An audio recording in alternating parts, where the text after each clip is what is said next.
عالمی یوم حافظہ 21 ستمبر کو پوری دنیا میں یادداشت کے حوالے سے، یا جسے ہم کہیں بھولنے یا جسے نسیان بھی کہتے ہیں، اس کے حوالے سے پوری دنیا میں یہ دن منایا جاتا ہے۔ یادداشت فقط حافظے کی کمزوری، ڈھلتی عمر کی علامت نہیں ہے، اس میں ہمیں ان تمام علامات کا، جس میں اچانک سے کوئی فرد، مرد یا عورت، نام کسی کا بھولنا شروع ہو جائے تواتر کے ساتھ، یا چیزیں رکھ کے بھولنا شروع ہو جائے، اور راستے نارمل جو عام طور پہ جو راستے ہوتے ہیں وہ بھول جائے،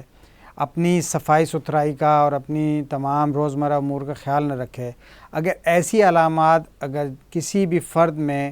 آنے شروع ہو جائیں تو اس کو چاہیے کہ وہ لازمی طور پر اپنے معالج یا کسی دماغ و اعصاب کے ڈاکٹر سے رجوع کرے۔ یہ ایک بہت بڑی تعداد میں پاکستان کی 60 سال سے اوپر کی آبادی میں عام طور پہ پائی جاتی ہے، لیکن چونکہ کوئی بہت زیادہ اس کے سائنسی تحقیق پاکستان میں آبادی کے تناسب سے نہیں ہے، لیکن ایک محتاط اندازے کے مطابق تقریباً 10 سے 15% جو 7 سال سے اوپر والی عمر ہے ان میں یہ بیماری پائی جاتی ہے۔ اس بیماری کی جو علامات بتائی ہیں، اس کے ہوتے ہوئے اگر قریبی معالج یا نیورولوجسٹ سے رابطہ کیا جائے تو ابتدائی تشخیص ہونے کے نتیجے میں ایک بہتر علاج میسر ہو سکتا ہے۔